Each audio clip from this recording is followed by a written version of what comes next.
Il se nomme Dapa Donatien. Il vient d'être nommé par le président Laurent Gbagbo, coordonnateur régional du Parti des peuples africains Côte d'Ivoire, en abrégé PPACI du Gontougo, chargé de Bondoukou, Sandégué et Tanda. Le nouveau collaborateur de Laurent Gbagbo dans le Gontougo fait de plus en plus parler de lui dans l'arène politique en Côte d'Ivoire.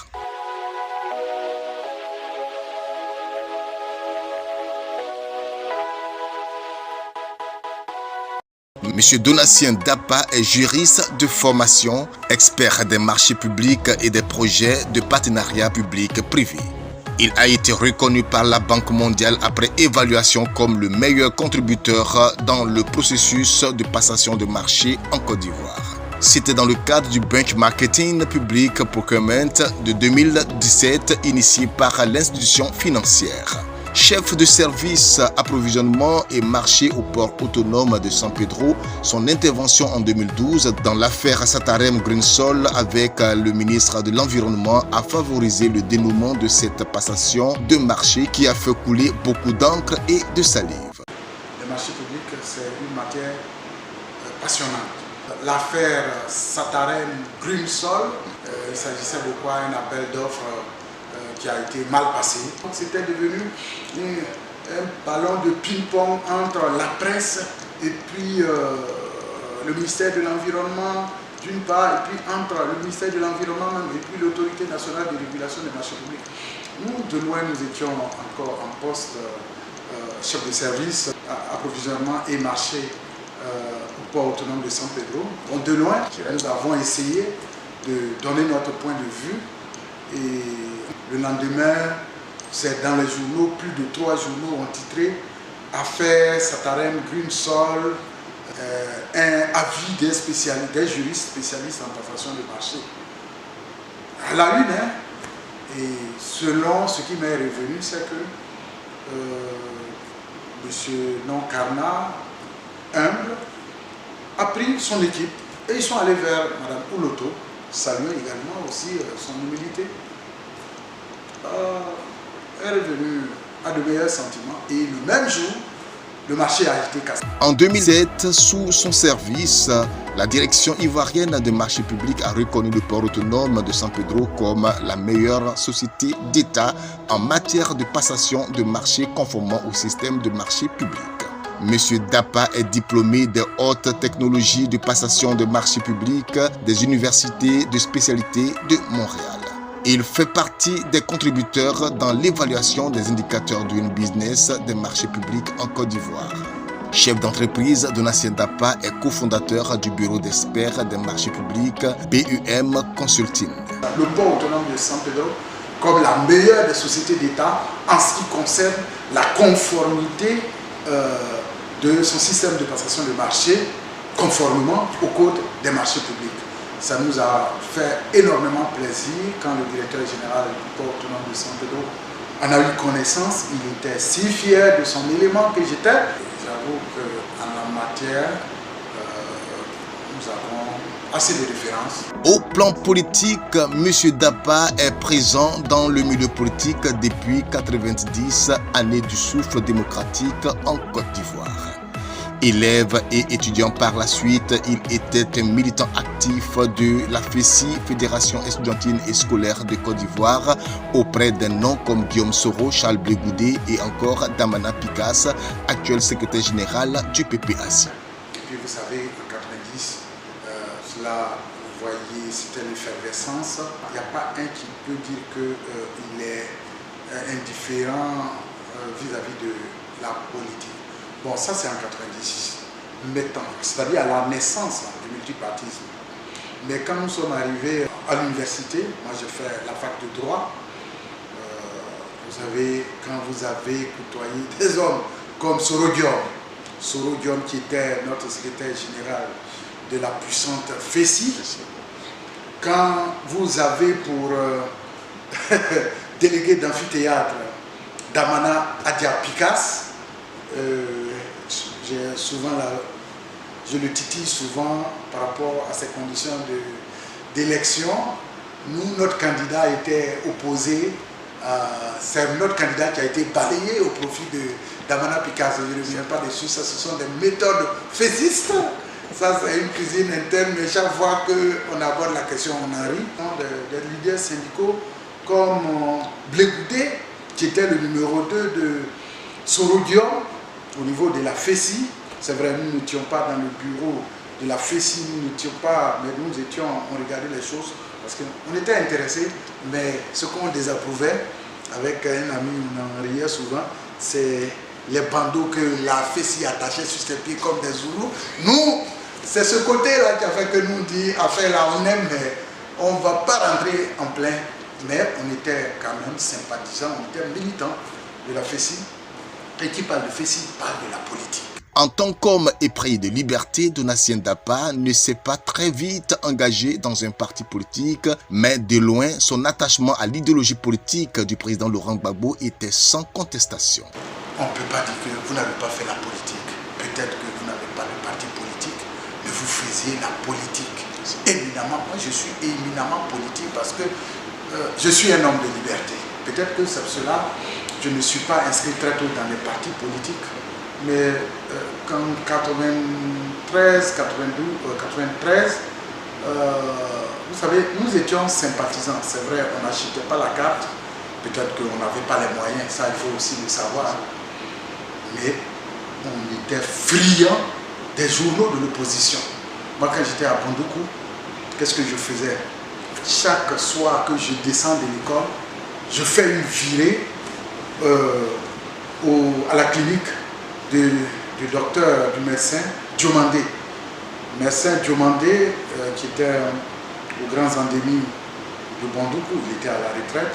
Et c'est lui qui était le premier responsable du Fonds populaire ivoirien à Bondoukou. Et je me souviens, et je crois que tout récemment on en parlait avec le docteur Aguadon Melo, qui s'en souvient, pour la première fois qu'il a conduit une mission du Fonds populaire ivoirien à Bondoukou, il était avec deux autres membres de son comité, et qui se trouvaient être aussi des ingénieurs. Je veux parler du docteur Khalifa Touré. Il y avait également Bamba Eladj. Donc, je veux dire, mes rapports avec le FPI. Donc, c'est moi que le docteur Diomandé, le premier responsable du FPI, avait prépositionné dans son cabinet pour attendre au moment où il venait de les conduire à la maison. Et c'est ce que j'étais là, quand ils sont arrivés, c'est moi-même qui ai fait la portée du docteur Aguadon Melo. Sur la question de savoir pourquoi M. Dapa n'est pas connu en politique, voici ce qu'il répond. Pourquoi les gens ne me connaissaient pas trop en politique? Parce que moi, j'aime pas l'extrémisme. J'aime le juste milieu. J'aime pas déborder sur les bords. Donc vous voyez, moi, ma façon de militer, ça va vous surprendre parce que moi, je ne prends pas l'adversaire comme un ennemi. Voilà, même quand je le titille, c'est pour qu'il aille dans le bon sens. Vous savez, moi, tout le monde le sait, hein, à Bondoukou, dans le Gontougo, s'il y a quelqu'un qui allume, qui dit ce qu'il pense, bon, je ne dirai pas son nom, à l'homme fort du Gontougo, c'est Dapa Donatien. Non, je le dis pour son propre bilan, parce que son bilan en politique va dépendre, nous autres, le bilan de la région. Quand tu es président du conseil régional du Gontougo, c'est vrai, les politiciens qui sont de mauvaise foi vont souhaiter que tu échoues pour qu'eux prennent cela le moment venu comme argument pour critiquer ton bilan. Moi, je ne suis pas de cet avis. Que toi, tu es au pouvoir et que moi, je suis dans l'opposition, je veux te voir réussir là. Pourquoi? Parce que si, par exemple, sur la question de l'université, moi, je me dis que c'était son temps. Il fallait prier, il fallait le pousser, il fallait le titiller pour qu'il y ait des résultats. Parce qu'aujourd'hui, quand l'université sort de terre, au moment où nous ferons la passation, où mon aîné Kwasi Adjoumani et moi, nous ferons la passation, j'aurais souhaité que l'université soit prête pour dire, Dapa Donatien, tu m'as beaucoup critiqué sur la question de l'université, mais au moment où toi, tu t'installes, moi, voilà les clés de l'université. Voilà, c'est ce challenge-là. Moi, j'attends des gens. L'actuel coordonnateur régional du PPAC du Gontogo, qui se considère comme membre de la société civile politique, révèle ses actions politiques posées sans tambour battant en Côte d'Ivoire. Et donc, quand vous prenez de telles positions, venir dire que oh non, il est nouveau. Il est nouveau. Laurent Gbagbo devait rentrer. Laurent Gbagbo devait rentrer, le président Laurent Gbagbo, et il s'est trouvé en Côte d'Ivoire. Des hommes comme Diaby, Isiaka. Il s'est trouvé des hommes comme le tout-puissant Adama Bictogo, dit M. Tabouret, c'est juste pour te rigoler, pour dire il ne doit pas rentrer ici de façon triomphale. Il doit venir en catimini. Ceux qui disent qu'ils sont anciens, on n'a pas entendu un seul. Laurent Gbagbo en prison, on n'a pas entendu un seul.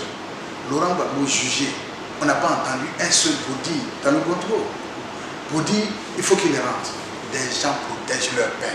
Les gens sont... Vous ne prenez pas position. Celui que vous présentez comme nouveau, c'est lui qui va au charbon. Vous ne voyez pas que tu vas au charbon. Tu oses regarder Adama Bictogo dans les yeux pour dire niet. Gbagbo viendra de façon triomphale. Et que cela soit retentissant. Celui que vous présentez comme nouveau en politique, c'est celui qui se lève pour dire Président Ouattara, vous avez beaucoup plus intérêt à ce que Laurent Gbagbo rentre triomphalement. Ça va désarmer les cœurs. Faites comme en Afrique du Sud, quand Mandela, après 27 ans de prison, il est sorti de façon quand le régime de l'apartheid, je dis bien le régime de l'apartheid, a eu l'intelligence de dire attention, ceux-là sont très fâchés contre nous, ils sont en colère contre nous. Organisons, mettons-les en joie. Profitons de la sortie de Mandela pour mettre le pays en joie. Quand ils ont fait ça, lorsque Mandela est sorti et qu'il a été bien accueilli et que c'était devenu un événement interplanétaire, ça a désarmé le cœur de tous ceux qui avaient quelque chose contre le régime. Et ce plaidoyer que nous avons fait en Côte d'Ivoire a porté. Vous voyez, le jour J, vous avez vu M. Diaby, Isiaka à l'aéroport. Ceux qui disent qu'ils sont les anciens en politique, moi je n'ai pas vu un seul. Quand on a dit que Gbagbo arrive, beaucoup n'ont pas cru. Et quand des gens ont menacé que celui qui met le pied à l'aéroport, nous étions les premiers. Vous êtes journalistes. Après vous, journalistes, c'est nous qui sommes rentrés. En 2014, où j'ai dit, et revoilà Laurent Gbagbo politiquement ressuscité après 3 ans dans le tombeau de la CPI. J'ai dit en 2014. En 2014, ils étaient combien à croire que Laurent Gbagbo allait refaire encore la politique. Et j'ai dit, le revoilà ressuscité et il va prendre la tête de ce parti. La désobéissance civile. Je ne m'étais pas engagé dans ça. Si c'est ce que les gens appellent nouveau, je n'étais pas engagé dans ça. Mais par contre, quand le domicile du président Bédié était assailli et que ces militants, les militants du PDCI, on ne les voyait pas, la jeunesse du PDCI, on ne les voyait pas. On ne voyait pas la jeunesse du PDCI. Même la jeunesse de l'opposition dans son ensemble, tout le monde a déserté. Le président Bédié est de loin. J'ai vu, je regardais quelque part et je suivais la scène depuis les réseaux sociaux, depuis les médias, les nouveaux médias, par exemple, tels que les vôtres là. J'ai dit, c'est pas normal. J'envoie un message à l'ambassadeur, c'est une révélation que je vous fais, à l'ambassadeur de l'Union européenne. J'ai dit, monsieur l'ambassadeur, il est temps que vous interveniez pour convaincre le président Ouattara à libérer le président Bédié. Nous étions le 3 novembre à 17h55. Le 4 novembre, qu'est-ce que vous et moi nous avons constaté? L'ambassadeur de l'Union européenne a joué le lead. Il a associé dans sa mission l'ambassadeur des États-Unis. Il a associé dans sa mission l'ambassadeur de la Grande-Bretagne, Canada, de l'Italie et autres. Ils sont allés à 10 h, dès 10 h déjà, ils voulaient même aller chez le président Bédié.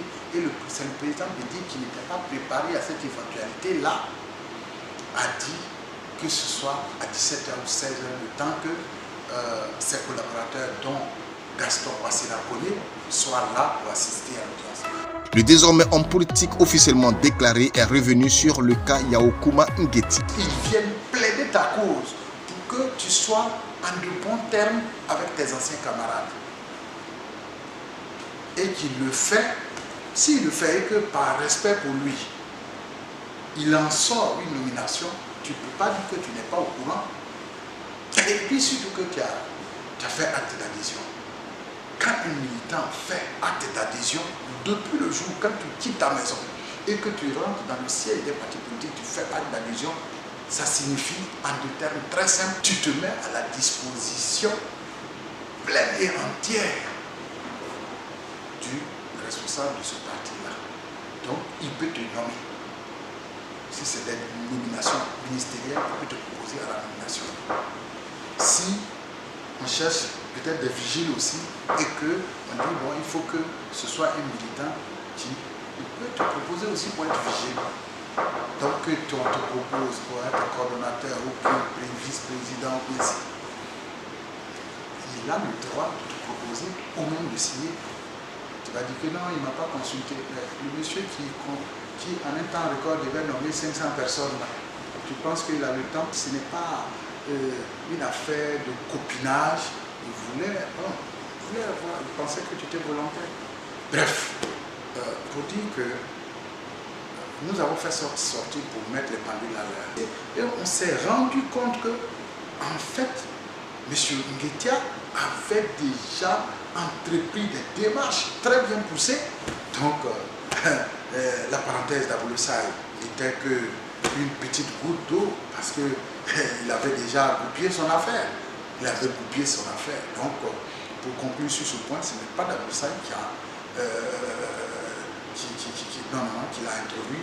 Avant ça, il était déjà introduit. Nouvellement nommé à la tête du PPAC dans le Gontogo, M. Donatien Dapa a présenté sa stratégie d'implantation pour faire triompher le parti aux prochaines échéances électorales. Concernant les activités, c'est une tournée que nous allons entreprendre dans nos différentes zones pour commencer effectivement le travail de la coordination qui a été créée à laquelle qui concerne Nguetia Yaokouma, des camarades de la base, et ici même, on a proposé que ce soit supprimé, de sorte que les deux sous-préfectures, c'est-à-dire Tabagne plus Gouméré, reviennent de droit à Bondoukou. Bondoukou, les camarades ont estimé que Bondoukou est suffisamment vaste déjà pour faire l'objet d'une seule coordination. Donc les camarades ont fait des propositions pour que Bondoukou, que nous, on se concentre, le coordonnateur de Bondoukou se concentre sur Bondoukou. Et que, en revanche, le coordonnateur Tanda plus Sandégué soit une coordination, soit une coordination à part. Et concernant la question de transfert Kounfao, les camarades aussi ont proposé que Kounfao plus transfert, les deux départements-là se fondent en une seule coordination. Donc du coup, si on perd, on supprime la coordination de Tabagne, Gouméré, Transfert. En revanche, le nombre reste toujours 3 puisque Tamba et Sandégué, qui sont ensemble là-bas, pourraient être également. Mais tout ça, ce sont des propositions. Merci beaucoup parce que vous voyez, ça a été une invitation spontanée. On s'est vu, je n'ai pas dans les circonstances, mais ça a été une invitation spontanée. Je tiens à vous dire merci à votre organe qui est Canal Ivoire. je souhaite de beaux jours à Canal Ivoire. Et puis, j'invite Canal Ivoire le 17 à Laoudiba. Laoudiba pour être témoin de la signature de ce protocole de jumelage entre deux peuples.